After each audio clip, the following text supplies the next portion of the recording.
right, so let's get it started because we have right now sitting with us the legend Nancy Lieberman, who is also a National Naismith Basketball Hall of Famer. Nancy, welcome to the fam. Yes. Let's meet Snook, Welcome, Cole, welcome. Serena. That's my family. Welcome. Welcome. Well, hello, runway models. How are you? Hello. What show am I on? So nice to meet You guys with you. the Kardashians? What's going on?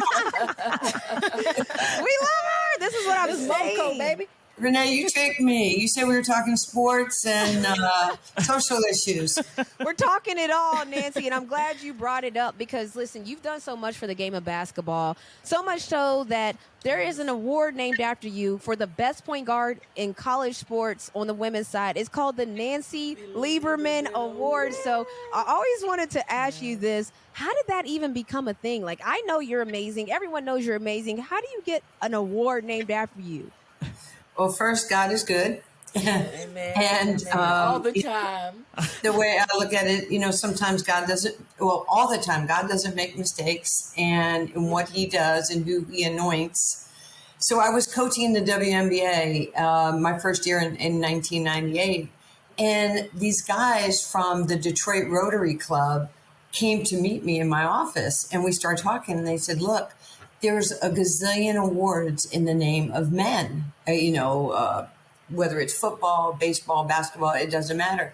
And they said, we would like to do the Nancy Lieberman Award, given to the best point guard in college basketball each and every year.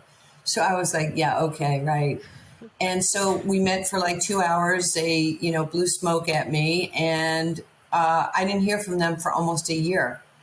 And so I figured, they moved on to their next project.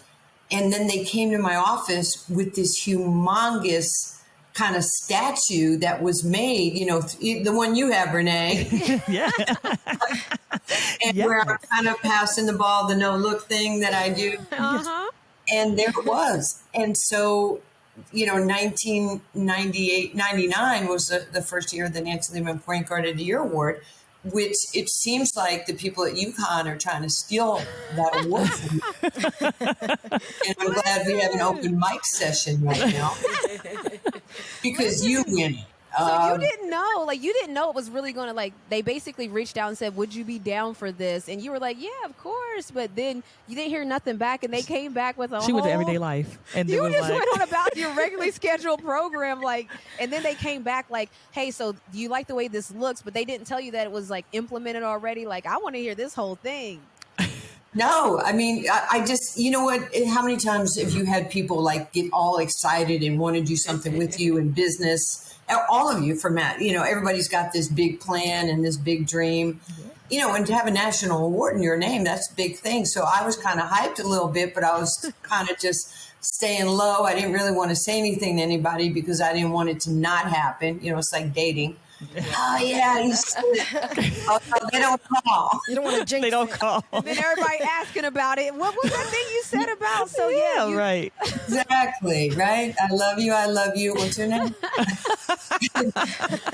So you talked about it, and you at UConn, you mentioned it. In 2009, I was able to be a Nancy Lieberman Award winner my senior year, which was really dope because of what you do in this space. And so you're doing a lot of different things, but I also want to talk about the things you do outside of basketball. And you've been one of those people that you've been loud in a sense of standing up for things, and people kind of always, we had a conversation personally where you're like, yeah, people don't really know where I'm coming from in a sense of you're so down. And so what makes you so down? I just want to ask in general, because a lot of people have platforms, but they don't necessarily want to use it to speak up. But you've been loud and we love it.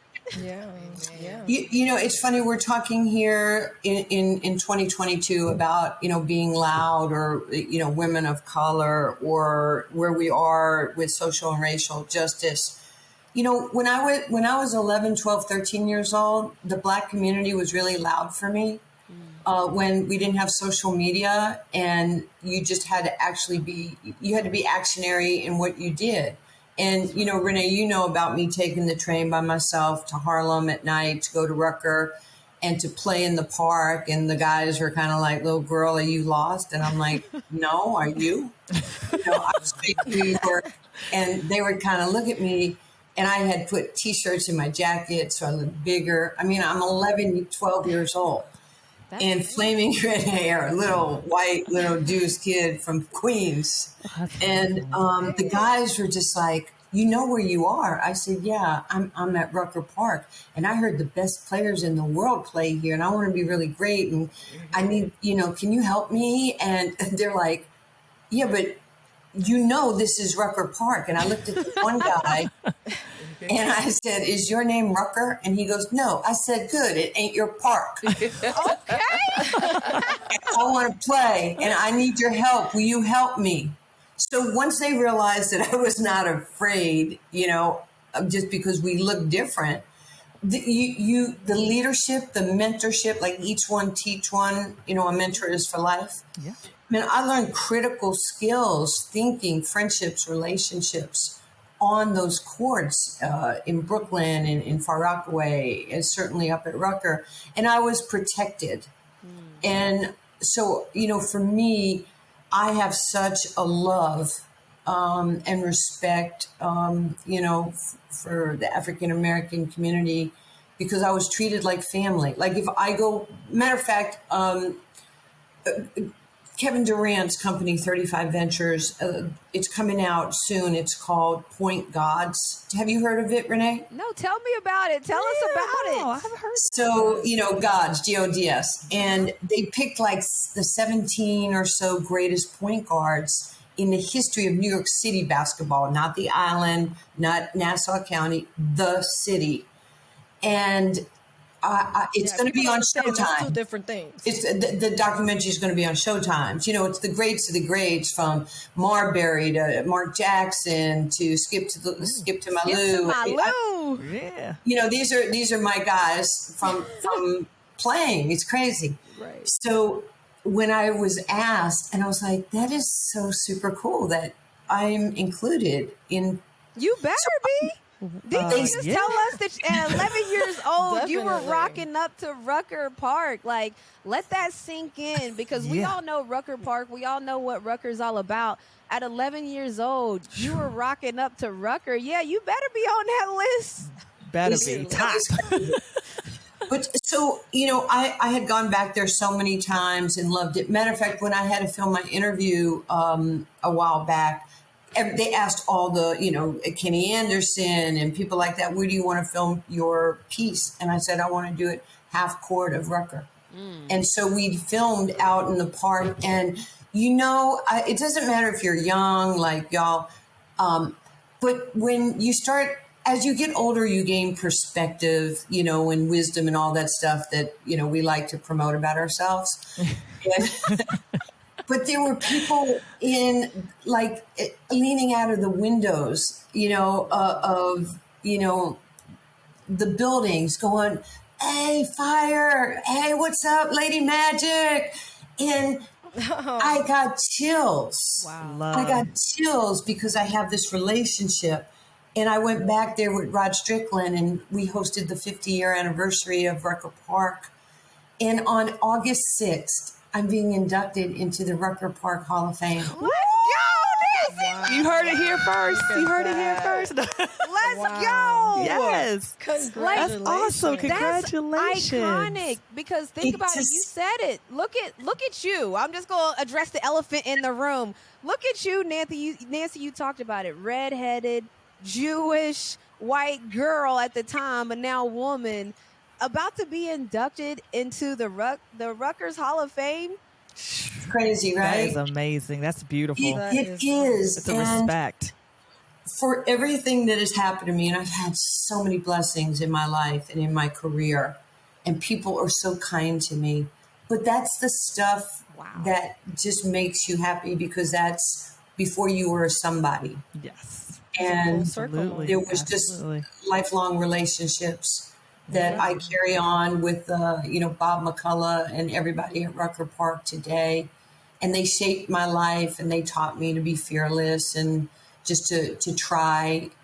I remember back in 74, I was trying out 74, 75 for the USA team.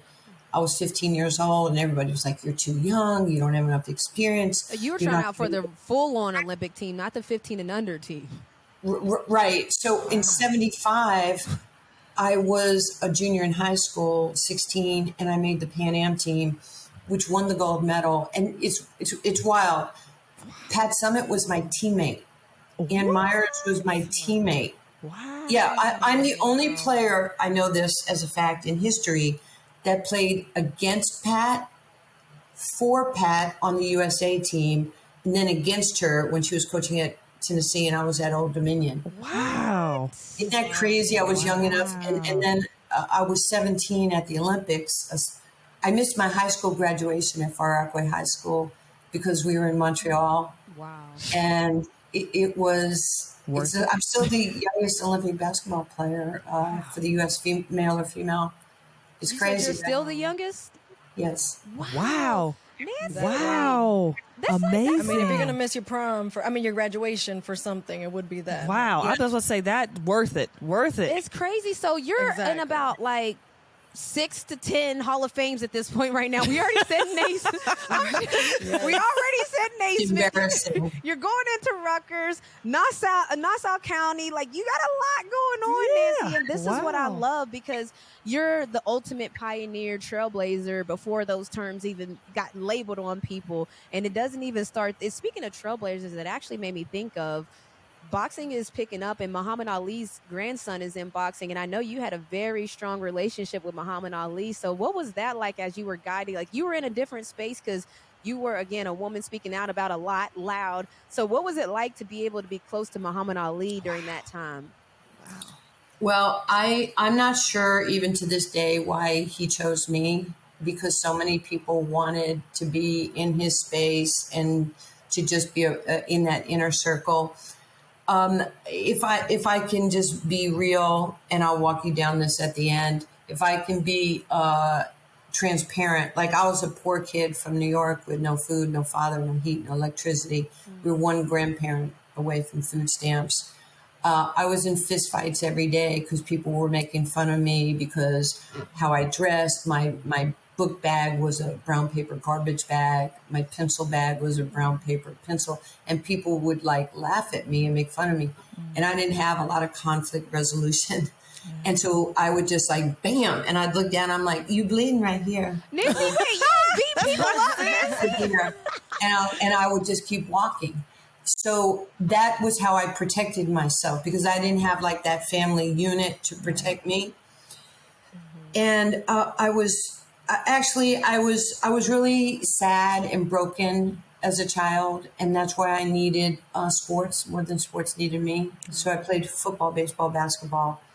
And I just, today it would be called bullying and all the tactics that people use, words. And I just got so tired of it. I didn't know if I was going to kill you, but I didn't know if I was going to kill me when I was little, because I was just so damaged. And I'm walking in my house one day, and there's this man on TV, and it's like, I'm the greatest of all times. I beat Joe Frazier, like I beat George Foreman, like I beat Sonny Liston back in 1964. I'm too pretty not to be the champion of the world. I am the greatest of all times. I'm like, who is this guy? I'm 10 years old. So I walk into the kitchen and I look at my mother and I go, I'm going to be the greatest of all times. I'm going to knock you out. She goes, I'm your mother. I said, okay, I'm going to knock him out. She goes, him's your brother. And I'm standing like at the door frame and I said, you better get used to me, because I'm going to be famous. I'm going to make history. And she goes, why are you talking like that? I don't know, but I'm telling you, I'm going to be the greatest of all times. And I ran in my room and cried. Okay, so I fell in love with Muhammad Ali. Okay, think about it. The black heavyweight champion of the world, the little 10-year-old little white Jewish kid from Queens, the girl, was right here. He hit my heart. He was who I needed. And I kept thinking, if I just work hard, I went to the library, I pulled stuff up on Muhammad Ali, and I decided then I was going to work my ass off to be something. I didn't want my mother's life. I didn't want to be dependent on a man's paycheck. to support the family, because women are one paycheck, one husband away from poverty, and I didn't want that to happen to me, and I knew that as a young person. So I'm a rule breaker. Okay, when I say rule breaker, I'm just if you tell me I can't do this, I will show you I can, and that was my attitude. So I make the U.S. team. I get a scholarship to Old Dominion University. They said, you're stupid, you're dumb, you're never going to make anything of yourself. So I needed sports to prove people wrong. We go to Old Dominion. Everybody says, what the hell are you going to Old Dominion for? They won 6 games last year. And, my retort was, yeah, because I wasn't here. And so Tell 'em. I'm trying to be humble on your show. No. Don't be humble, Nancy. We don't want it. We want the truth. We Let want the the story. truth. What does It's the Isaiah truth. Thomas say? Let it be known. Yes. Yeah, well, Ali used to say, if you're good, it ain't bragging. That's And right. That's right. so, I know. so I go to college. Renee, you know this from your college days at UConn, but we go 125 and 15, 124 and 15 in my 4 years at Old Dominion. Wow. We win the NIT. We win back-to-back national championships. We're 72-2 my last 2 years. But going into my senior year, this is amazing. I was asked to do an appearance at the New York Stock Exchange for the Olympic Committee, a fundraiser. So I'm fake feeling good about myself because I'm player of the year in college basketball and Nancy Lieberman and all that nonsense. And I'm going up the escalator with my mother and my best friend, Barbara. And I said, so who's the other athlete with me? And the guy goes, we're going in the green room. I said, well, who's the other athlete? Oh, he goes, oh, yeah, it's Muhammad Ali. And I'm like, he's here? Like, Muhammad Ali is here? What? I'm like 19, 20 years old, and I'm like, I couldn't breathe. The green room door opens, and it was like, Oprah, So there's one of my Olympic teammates, Howard Davis, on the men's boxing team. Sugar Ray Leonard and Howard won gold medals in Montreal.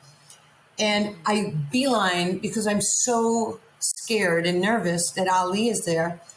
And I'm just like standing with him. And my mother goes up to Ali and goes, Mr. Muhammad, how are you? Rini Lieberman from Queens. And my daughter's the greatest of all times. And he goes, listen here, lady, there's only one greatest of all times, and it's me.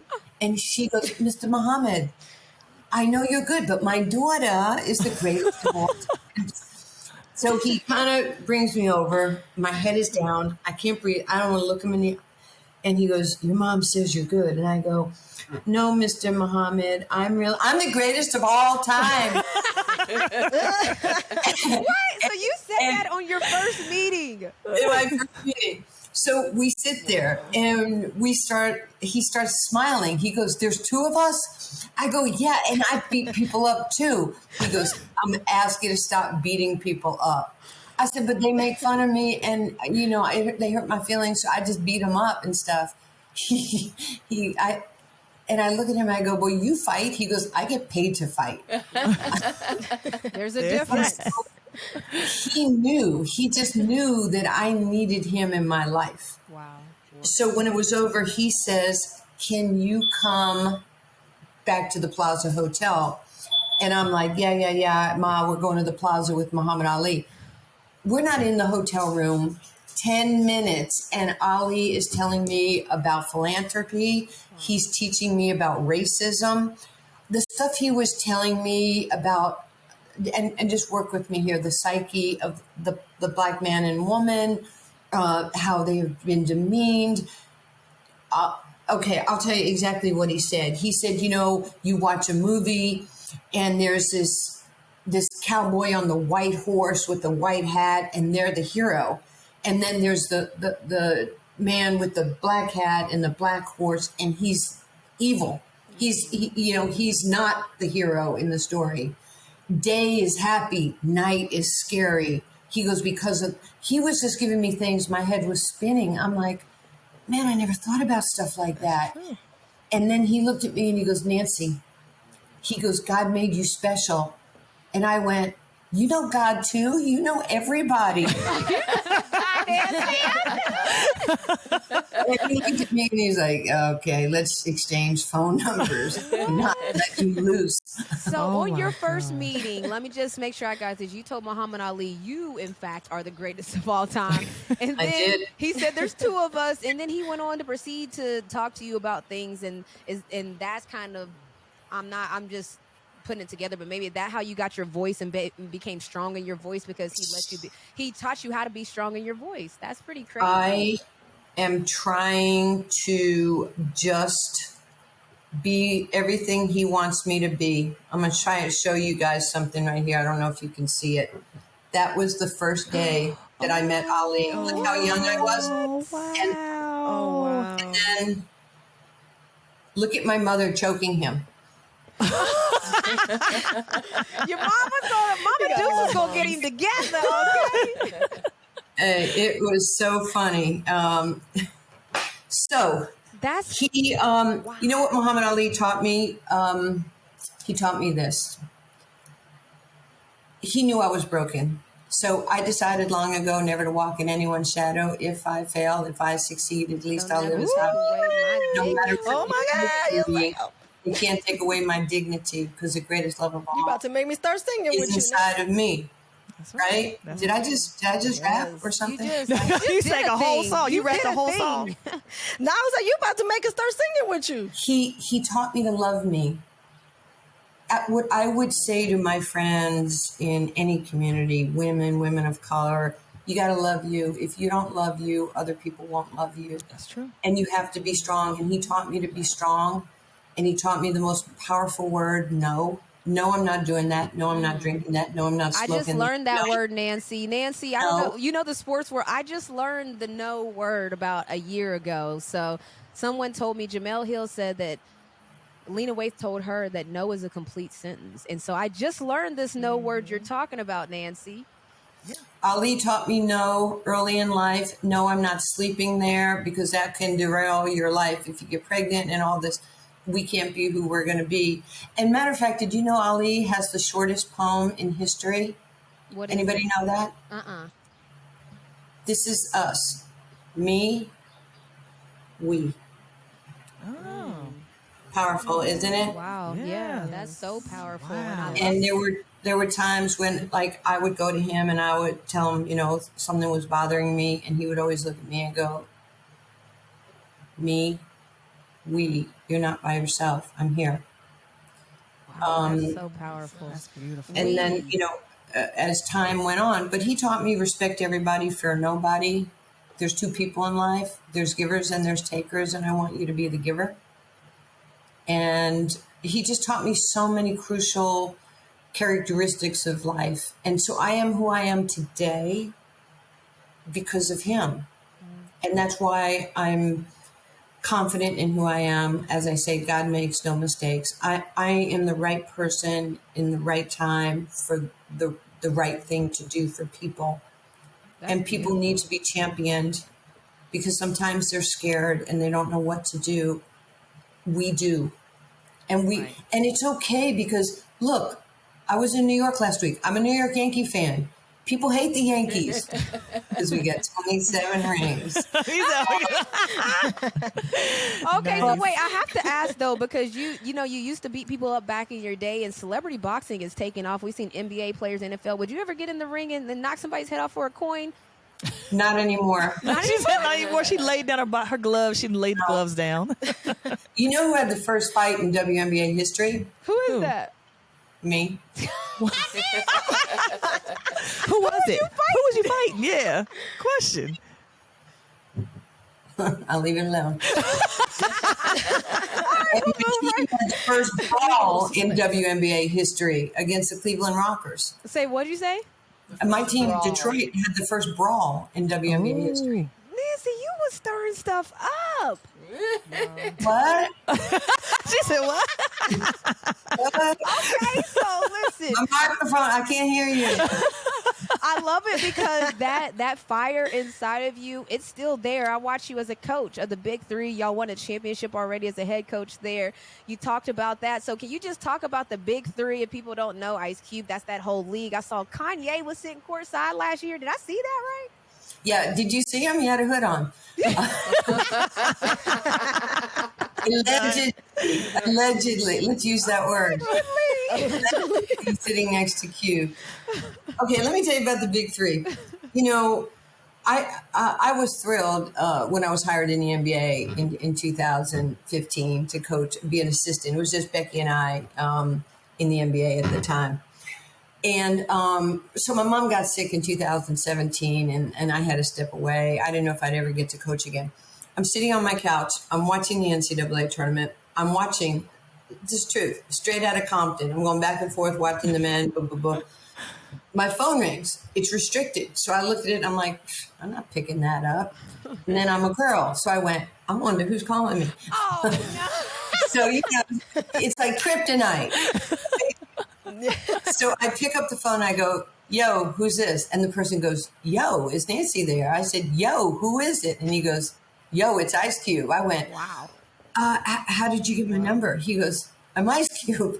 Yes. I got to get to that status. So I was like, do I call you Mr. Cube, Mr. Ice? What do I call you? I want to be respectful. And he was so nice. And he's like, look, I'm in a room of all men. We basically all look alike. And I'm a cultural changer.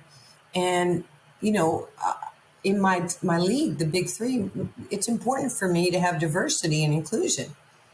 And he goes, I would like you to be a head coach. I'd like you to be the first female head coach of a men's professional league with NBA level players. Mm-hmm. And I asked him, I said, sir, are you trying to check a box? And he goes, no, I think you can win. And I said, that's all I wanted to hear. Say less. Ooh, yes. You said say less. And then that was, and you've been with them ever since? Ever since. And you know, the other really cool thing, you know, he was like, just have you, we got on a call like that next day, my agent and, you know, all the people that needed to be on the call to do the contract. And he said, the one thing your agent won't have to do at Octagon is you're going to be the highest paid coach in the big three. You're going to make what Dr. J and Gary Payton and Rick Barry and Rick Mahorn. And I was like, excuse me? He goes, it will be equal. And I was like, you know, praise God. I mean, it should be, as but it should be. It's not the norm, even though be it the should be. So I love to hear that they're trying to level that playing field. And just in case people don't know, Ice Cube was right. As I mentioned, you went on to win a championship, but you also went on to get Coach of the Year as well. So again, you do that overachieving thing that you love to do all the time. You didn't just go coach. You went and won and got Coach of the Year. Great. That's beautiful. But you know what? I had great players. Honestly, I mean, I had really amazing players. You know, Corey Maggette was my captain, MVP, an incredible guy. Katino Mobley, co-captain, incredible guy. Big Baby Davis, incredible human being. Birdman, you know, I mean, like, the only thing, I was like, I love you, Chris Anderson, but don't come near me with those tattoos, okay? I don't like to get flu shots. So no.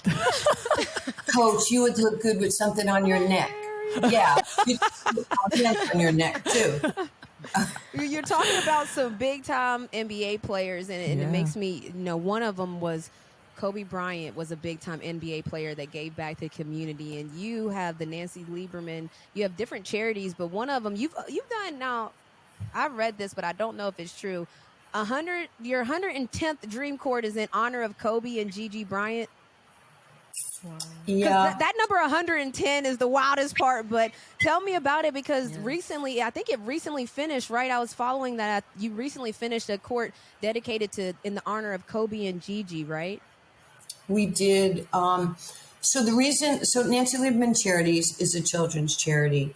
And I say a children's charity because we have been huge advocates in education, in, you know, racial equality, in health, fitness.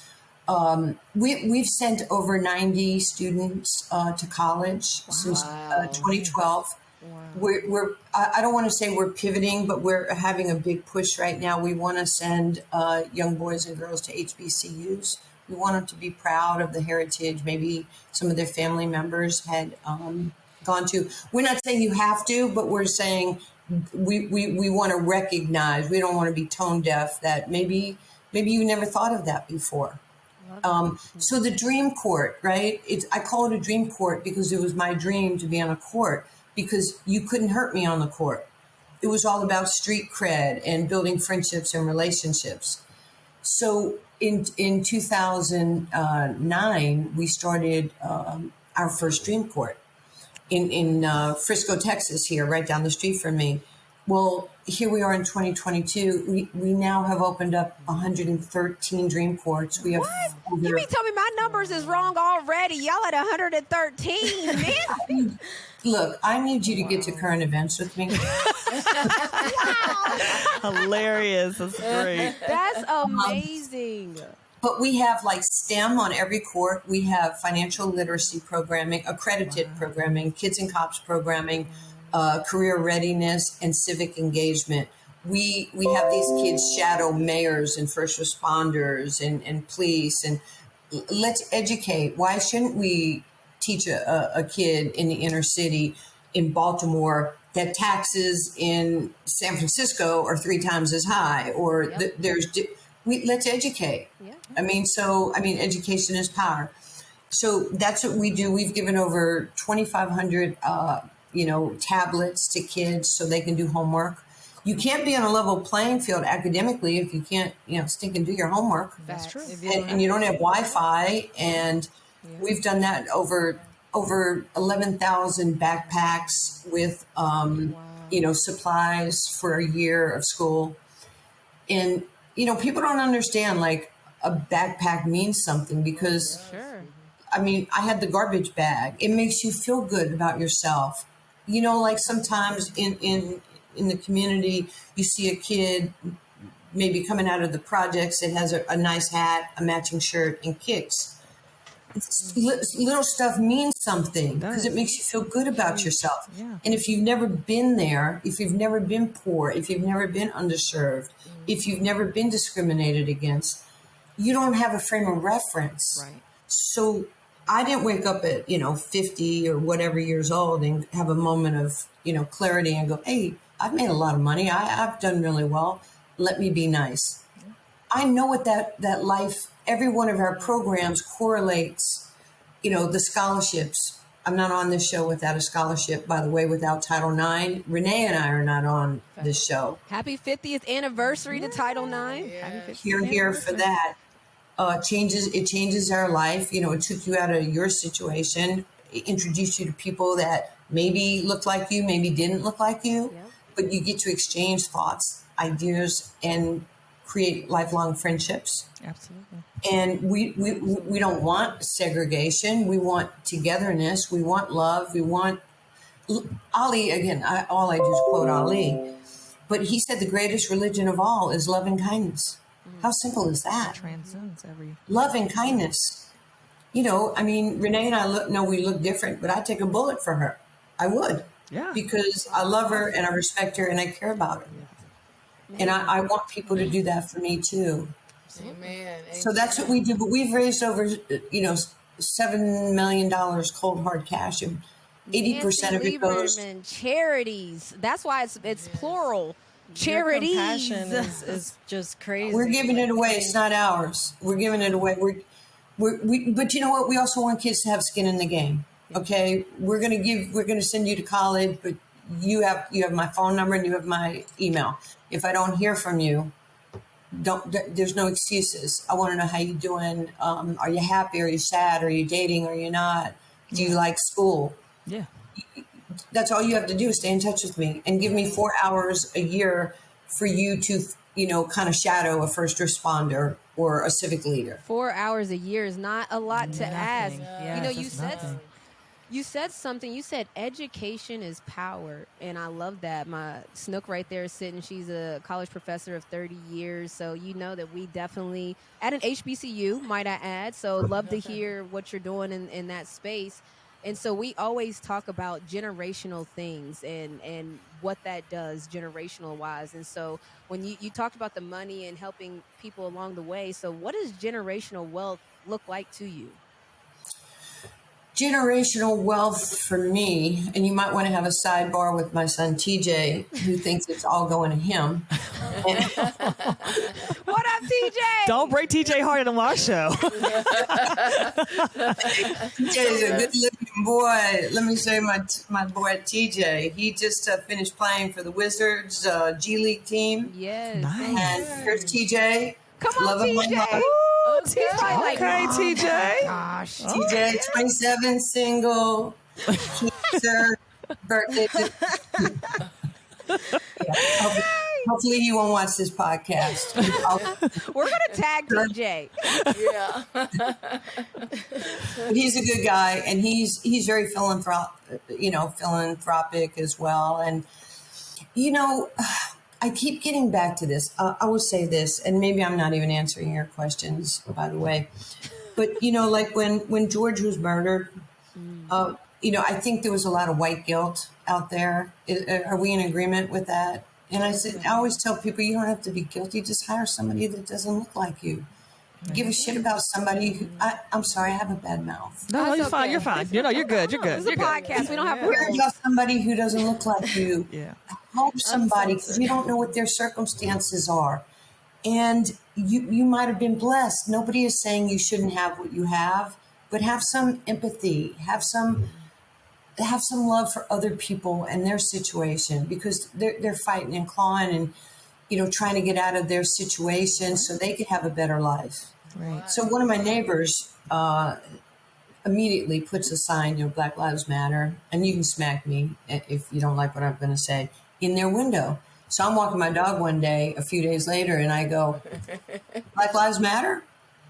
And they don't say anything to me. I go, that's really great. I said, if Black Lives Matter, which is very, really cool of you, you wouldn't be living in this neighborhood if you didn't have resources. Have you ever hired somebody, African American or a woman, who's on, who makes between 57 and 68 cents on the dollar, women of color? Have you ever hired somebody like that?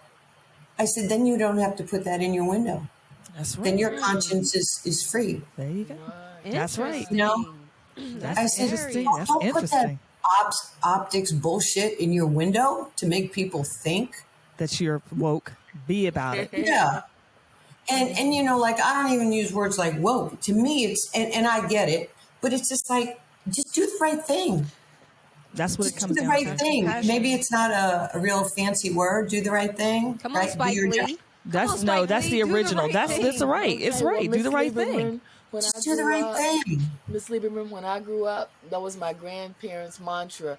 And I lived by it. I tried to teach my kids. It was always right is right. And Wrong wrong is is wrong. wrong. She always said that. Yeah. Right is right. Wrong is wrong. She still says it.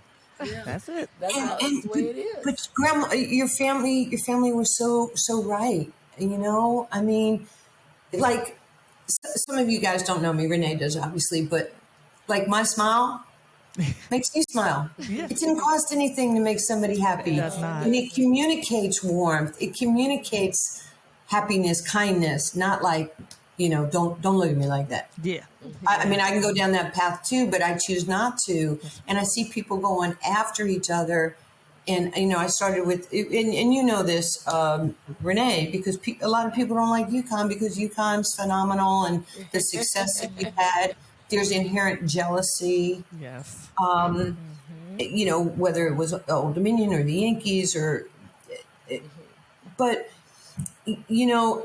I look, I know I have privilege. Renee, you have some privilege, right? Yes. Privilege is, on some level, privilege could be related to color or ethnicity, but it's money. I mean, Kobe had privilege. Michael Jordan has privilege. LeBron has privilege. I have privilege. It's because we've been able to accrue generational wealth and affect people down the line. Yes. You put that together. I just you just brought that out. I really get what you're saying out that end. Yeah, we all have. If you have generational wealth, that is a privilege that we all will have if you Yes. obtain it. Yeah. So, I don't like when people, and I know racism is systemic, because look, anti-Semitism is systemic. And, look, I'm 63 years old. This is what I believe. I believe the two greatest atrocities in American history was the Holocaust and slavery. There are people out there that do not think slavery existed. They think it's a myth.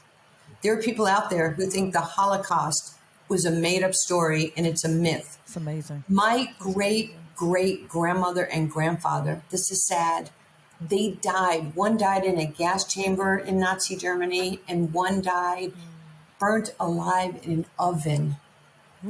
I mean, I saw on my grandparents the numbers of being in the concentration camps and tattoos.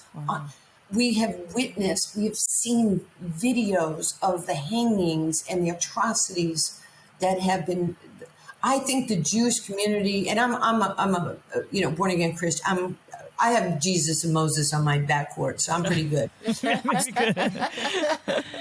So, but to me, the if I may, the Black and the Jewish community should be in lockstep, because Amen. we should be in lockstep. And if you look, Kobe will tell you, the guys that helped him the most were these smart old Jewish guys. Magic Johnson's left hand, right hand, and behind him were led by the Jewish guys in Hollywood, in teaching them. Same with Michael Jordan. We can all help each other. Yeah. Right. Instead of nitpicking at each other. I would agree.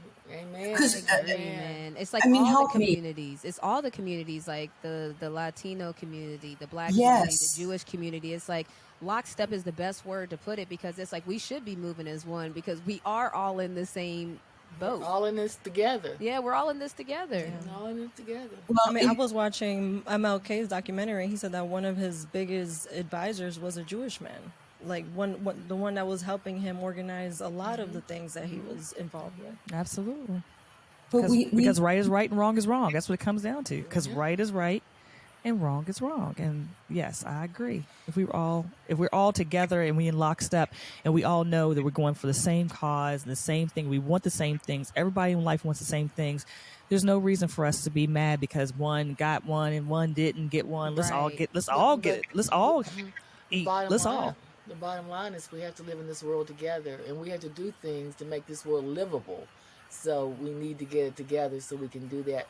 Not only for, when we talk about generational, not only for us, because I'm old too, Nancy. I'm older Nancy than ain't you. say she was older. I Listen. corrected that. you cannot I'm do that old- to me. And I'm older than you, but I'm looking at leaving a world that's better for my kids and grandkids. That's I love that. So you know what would be amazing for all of us, like you did in Atlanta, and you realized know the power you don't know you have. Yeah. Again, it's always good to challenge me because I don't get mad. I think it's just good, loving conversation. Term limits. How about that? Because did I just hit a nerve? Oh my goodness. You've been getting all this money for all these years and you haven't done crap. Done nothing. And Don't so want I to was hear on it. these congressional calls after George was murdered, and all these, politicians, they're in their little boxes and they're talking about the 1099, the 1033, and they're talking about qualified immunity and all this, that, the culture at the police academies. And I'm like, at the end, they said, Miss Lieberman, and I was like, yeah, thanks for having me on here. Really, it was very educational, like listening to all of you. Some of you said you have been, senators, congresspeople. You've been serving America, the people for, 40, 38, whatever years. And I just went, so I do have a question. What have you done? I said, like, you said you've been doing this for 40 years and we're still like, we still have red line districts. We still have financial institutions that are not allowing the Black community to purchase homes, but they'll give that money to a white family that has less, sustainability financially. I'm like, so walk me through this one more time, because like I'm just an athlete. I'm just a basketball coach. Thank you, Nancy. Thank you. And I'm like, my friends in the hood are scared to death. They don't know where their next meal is coming from. And it's 40 years later, but every year that there's an election, you want to get a photo op with somebody in the community? Are you kidding me? Talk to him. I said, that's not cool with me. I said, I'm a coach. I use analytics. I can tell you where Kobe Bryant, 14 feet, 6 inches, left side of the floor off one dribble with one defender in front of him. I can tell you exactly where his shots come from or my team. I said, I can go back right now. I can pull everybody who's on this committee and I can find out when you ran, what year you ran, what you ran on. Did you sign a bill? Oh, this did is called you receipts, sign a Nancy. bill? These are receipts. Is what these Did you create a bill for the Black community? So then I say to you again, what have you done? Because in my world, I call a timeout. I either have a minute or 30 seconds. I got to get the right people in the game, put them on the right place on the floor, and I have to draw up a play that if they execute enough, I get my contract renewed. And if they don't, they fire my ass. There you go. And I said, oh, and thank you so much. Bless your hearts for having me on this committee. I got invited back 17 times. They thought I was a loose cannon. Listen, nice. They Well, was that's what we there need. for it. That's is what we exactly need. what we need. Definitely. People speaking up and speaking their mind. Listen, I would love to talk to you all day, but I know that you're busy and have Yes. lots of You things gotta come to back. do. You're in 500 back. Hall of Fames. You've won a gazillion championships, broken every record, and to me, you're just the OG point guard. That's how I see you. So I see you as that leader point guard that started it all, the trailblazers. So we thank you for joining us on Montgomery and Company. Nancy Lieberman, people. Yes. Lieberman, nice to Yes. meet you. Thank you. And listen, I didn't know until the pod today that you and Renee had a little, something going on there as far as communication. I said, Renee, you know Nancy Lieberman like that? You was 8 years old. What? You sent us the book, right, Nancy?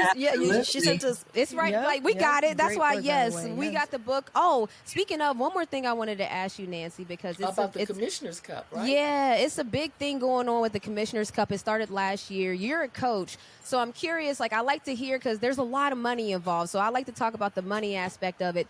$30,000 per player is the bonus if you win the Commissioner's Cup in the WNBA.